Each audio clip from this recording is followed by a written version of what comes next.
Hi guys, Mr. P here, and I am back with the final instalment in this series of videos where we've been counting down the top 20 flexes in primary school.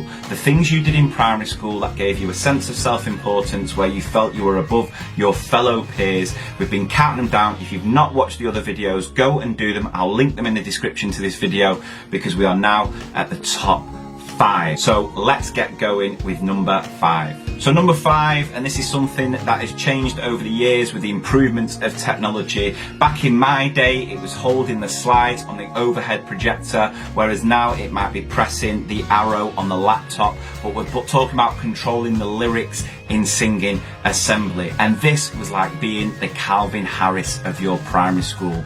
There was a skill to it, especially the overhead projectors, of being able to move the lyrics at the right pace. Too fast, too slow, and you've lost your audience. And when they're singing sing Hosanna, and it's all in time because you're moving the lyrics at the right pace, wow, you might as well be on the main stage in Pacha in Ibiza on opening night. Number 4 is being chosen by your teacher to take an important note to another teacher in the school.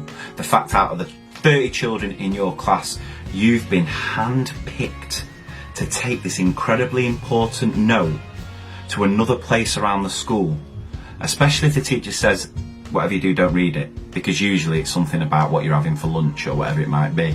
But the fact that you've been chosen to go on this adventure, and as you walk out, you're acknowledging everyone, it was me, I've been chosen here because I can be trusted to deliver this message to the other side of the school. But getting to the other side of the school, knocking on the door, bobbing your head in, I'm incredibly sorry to have to interrupt what I'm sure is an amazing lesson, but I have an important note for you, miss or sir, whoever it might be. You need to read this. It might be a matter of life or death. Number 3 has to be being chosen to take the register down to the school office.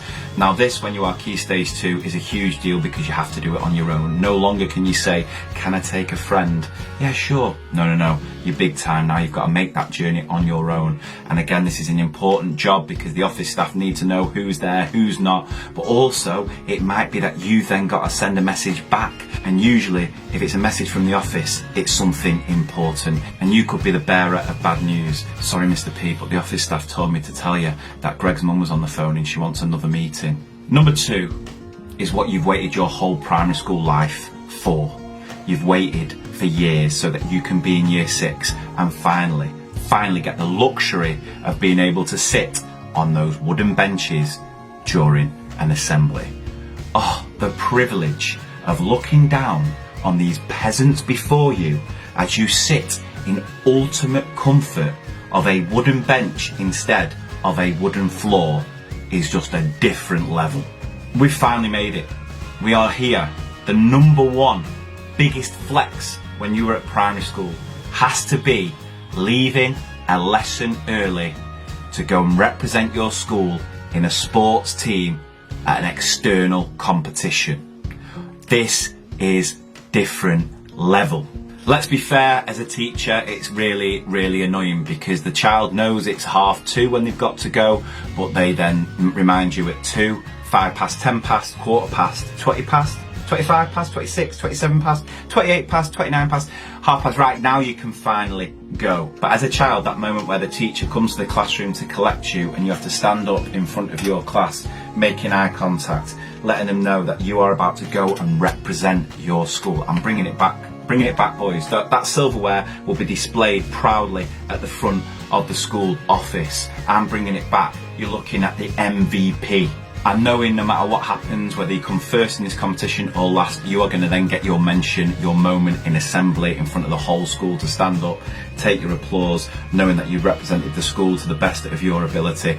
But of course, if you come back with some silverware, oh my word, you are in a different league to the rest of your classmates. You are renowned throughout the whole school. Hang on a second, there's that guy who managed to win the Stretford and Urmston 7-a-side football tournament. Can I have your autograph? So there we have, guys, your top 5. Did you manage to guess them? Yes, no, do you agree with what I've shared? Let me know in the comments. Thank you very, very much for watching. Take care.